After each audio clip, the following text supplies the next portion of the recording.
Hey guys, let's talk about tonight's episode of The Walking Dead. And guys, my heart was pounding out of my chest. I was on the edge of my seat. And this is when I think the show is really good. When they're in the prison, they're in this safe haven.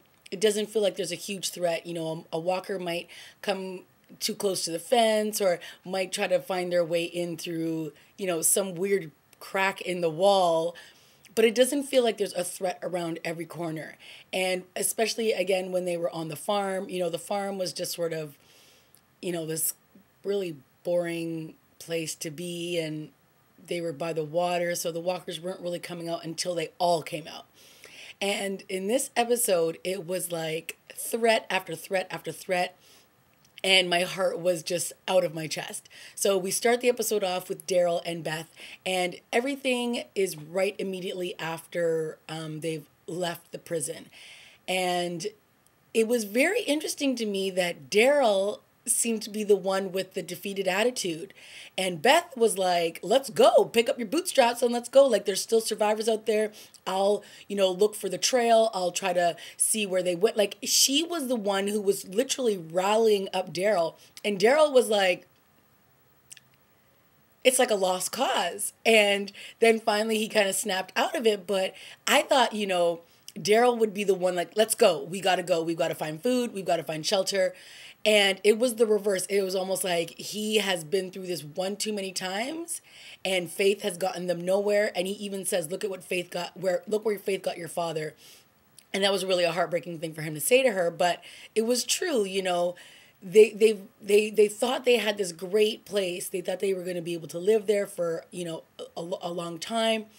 And the saddest thing happened, and now they're without a home. And I found it very interesting that they had Beth reading her diary at the top of the episode. And, this was obviously when they first arrived at the prison. And, she was saying that this looks like it's going to be a great home for us, and we're going to be able to be here for a while, and we're going to be able to have food and this and that. And she even says, if this doesn't work out, I don't know how I'm going to move forwards. And, meanwhile, this is all a voiceover as they're running through the woods, running from these walkers, and it was just like high intensity. So they pretty much broke up this episode into like 4 parts. And so the first part was Daryl and Beth, and they get to this point where they get to these train tracks, and they come across these walkers, and they're just chomping on a body, and they see a small shoe. And this is when Beth finally breaks down and she starts to cry. And it's another moment where it's probably one of their friends that was at the prison, and now they're gone. So where do they go from here? We have to just keep watching. So next we roll up on Tyrese and the young girls. So that is Lizzie and her sister Mika. And, when Tyrese turns around and he's holding Judith, it's like, oh, phew, thank God. I mean, I really didn't think that they were going to kill off Judith, but this show just will go in any direction, and you just never know. So Tyrese has the baby, which is great, and he's watching over the 2 young sisters. And, it's a moment of, how are they going to survive? How are they going to get out of this mess? And you can see that Lizzie is just trying to, she's almost transformed into this mini Terminator, and she's just like, let's go, like, or is everybody dead? And like, she's just got this like very straight, hard shell to her at this point. And she even mentions at one point that, her sister Mika isn't like Sasha because Sasha's not here with them. And she's pretty much saying that Sasha's probably dead. And even Tyrese looks at her like, that's my sister you're talking about. But there were some very intense moments between them as well. And this is when we see Carol. Ooh, thank goodness Carol has now arrived. So the interesting part is that Carol was basically banished from the prison from Rick because she is the one who dragged the bodies out of the prison cells and into the courtyard and set them on fire. And one of the women that was set on fire was a woman that Tyrese was in love with. And Tyrese was like infuriated. He wanted to know who did this, and he wanted justice. And so Rick sent her away. Basically, he was like, you can't come back because you've done a horrible thing. And so when Tyrese sees Carol, he's all excited, and I think Carol's kind of like, I don't think you know that I'm the one who murdered your lover. So when that actually comes out, it's going to be, a very awkward moment, I'm sure, because he's just really excited to see her. And she obviously helped out the young girls because they were standing. That was a really intense scene too. They were standing back to back. Lizzie was holding the baby. She's like had her hand over the baby's mouth, and it was almost like she was going to kill the baby because the baby was crying, and she had to try to shut the baby up. And it almost reminded me of that moment back in season 3 when Michonne and Andrea were hiding out from the governor, and they were standing there with the her two pets, and then they were making all this noise, and then she ended up slicing off their heads because she didn't want to be found. And it was almost that same moment where Lizzie had her hand over the baby's mouth to try to quiet the baby, but, she was also like zoning everything out. So she wasn't even hearing her sister calling out to her, basically telling her that the walkers are coming. And then next thing you know, we see Tyrese bashing in all these walkers' heads, and he turns around and Carol's standing there with the 2 girls and the baby. So it was like, phew, thank goodness they're okay. And Carol is alive. So now Carol and the 2 girls and Tyrese and Judith are off, and they're going to this sanctuary, which makes me very nervous. But that's where the train tracks are going to lead them, and hopefully they're all going to meet up with Beth and Daryl, because I just want them to all be reunited. Then we move on to Sasha and Maggie, and I can't remember the other guy's name, but he was shot in the shoulder, and at this point Sasha's taking care of him. And of course your mind frame wants to be like, I hope everybody's alive, but at the same time you're like, I don't know if anybody else got out. So he's trying to be very positive. She's sort of like, it could just be the 3 of us. And, he's like, well, at least we survived out of all of this. And of course, Maggie's just like, I know Glenn is still alive and I need to go find him. She wants to go find the bus because that's the last place she saw Glenn. And she's determined to do this with or without Sasha and the other guy. So the 3 of them go off, and they're on the road trail, and they're looking for Glenn. They come across the bus, which was shot out. We all know that. But what happened? So I'm assuming that when they roll up on at the side of the bus and they see there's all these walkers in there, I'm assuming that somebody on the bus must have gotten shot, died, turned, and then started chomping on everybody in the bus. And then once one person got chomped on, then it was just pure madness in there. So for all we knew, Glenn was in the bus. And so Maggie is determined to open up the door and find out if Glenn is in there. Basically so that she could kill him, so she could have, not kill him, but I think so she could have peace of mind knowing whether he was alive or dead, and then whatever. So it's a very traumatic scene. All the walkers end up spilling out into the road, even though they were trying to do them one by one, and they're killing them all. And then Maggie gets on the bus, and she's still looking around to see if she sees Glenn, and she sees a guy moaning on the ground. And then when he stands up, she stabs him, and then she just has this like horrible breakdown, and you're just like, what? Is it him? Like, you just don't know because they don't show his face. And then it goes to commercial. And when it comes back, you see Glenn laying on the ground. And you're like, where is he? And all these walkers are underneath him. And he is still at the prison. Oh my God. I was like, I can't take anymore. There's like hundreds of walkers around him. And he's there by himself. So this is obviously right after the shootout, and he comes to, he has a machine gun, he goes inside the prison, he's still calling out for Maggie's name. So obviously when he was on the bus, he got off, he went back into the prison to try to get Maggie, and it was not successful. But at this point, he doesn't know where she is. So he's kind of like disheveled, he's walking around the prison, he's got his gun up because he doesn't know if there's any walkers inside, and he goes into like one of the prison cells, and he's just by himself. He looks at a picture of Maggie and he breaks down. Then, of course, Glenn, who I love, goes into like survival mode and starts gathering up all these things. And it's just like, yes, do that, do that. He starts grabbing stuff from Daryl's like bin. He starts grabbing like stuff that he can use to survive. And it's just great. So he gets his backpack on, and he puts on the armored gear that they got when they first arrived at the prison. So it's like that riot gear. And he starts making his way out the door, and he's like bustling through all the zombies, and it's just crazy. There's like 100 around him, and he's like, you're like, oh no, no, no. And he makes his way through, and he starts walking through, and then as he's almost cleared the prison, he looks over and he sees somebody sitting in a cage. And And I'm like, who is that? I don't even know who that is. And it's Tara. So if you remember, Tara was one of the girls from the other camp who came over to try to take over the prison.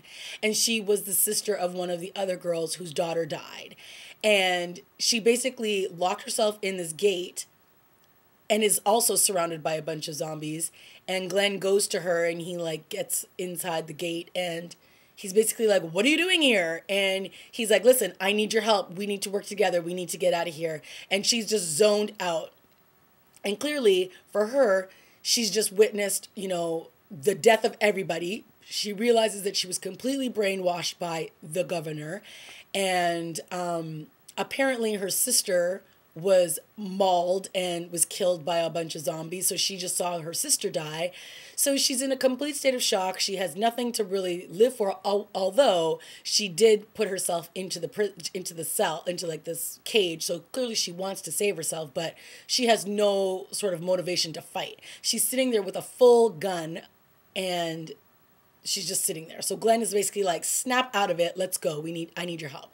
So they get out, they make it past the prison and they get onto the open road.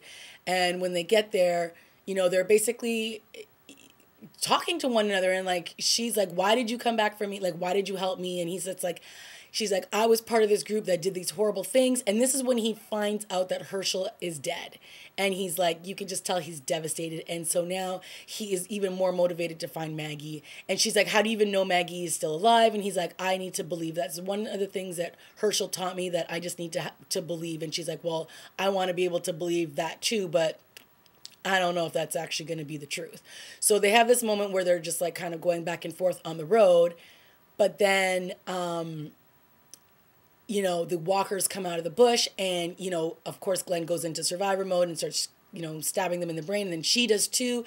And she's like bashing them in the head and everything. And Glenn passes out or he falls and he doesn't get up. And she's like, trying to help him. And then Walker comes up behind her. I'm telling you, my chest. It was just like, I was just on the edge of my seat. Because I just don't know who's going to live, who's going to survive. Like, this show will kill off anybody. So I just don't know.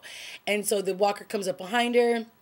And then she starts like, going into survivor mode. She bashes it over the head. And then all of a sudden this like armored truck rolls up and she screams at it. She's like, did you enjoy the show? And then 3 people get out of the truck and they're all got like this, badass military look on themselves. And he's like, well, you got a mouth on you. What else do you got? And then that's it. It cuts to black. I'm like, now what?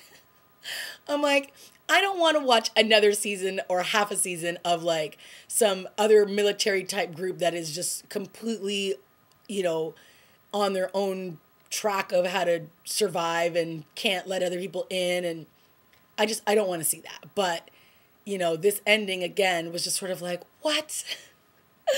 I don't know how much more of this I could take, but it was a second episode in a row where I was just like kind of, this one was definitely more intense than last week's.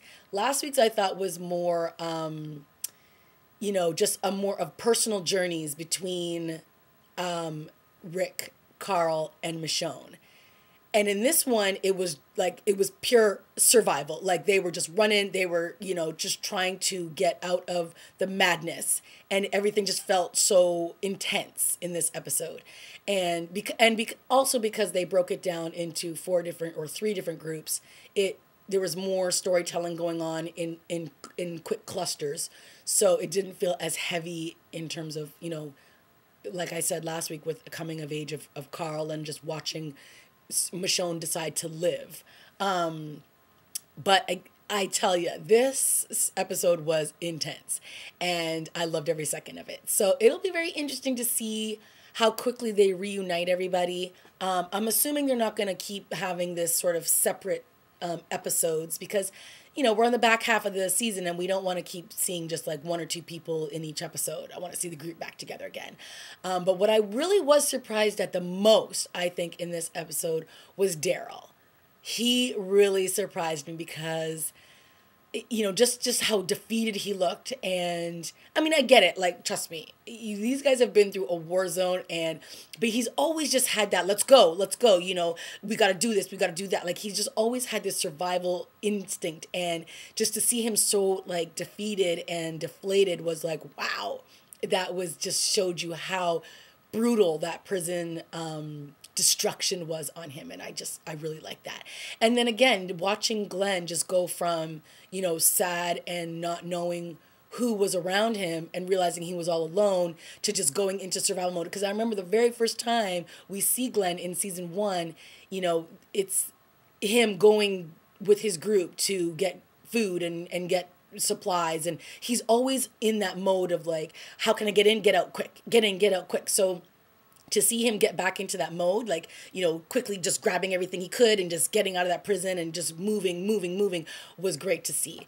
And I can't wait till everybody gets back in touch with one another. Of course, when Carl and Rick realize that Judith is still alive, that's going to be great.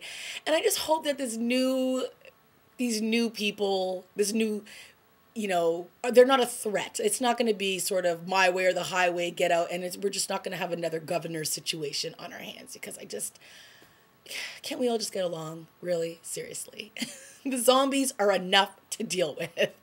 But that's, I think, another fascinating part of this whole story is, one, you're trying to survive the elements, which is the zombies and, food and shelter. But then you're also surviving humanity and mankind and how cruel people can be to one another. And it's sort of just survival of the fittest. And we want what you have. And, and it's just not... we just don't all embrace when we're in like crisis mode. And that's, why we have riots when blackouts happen and, people go crazy and they just want to take everything that's, not nailed down. So another great episode. I'm excited to see what happens next. Oh boy. Yeah. Let me know what you guys thought of this week's episode, and I'll see you next week. Okay. Bye guys.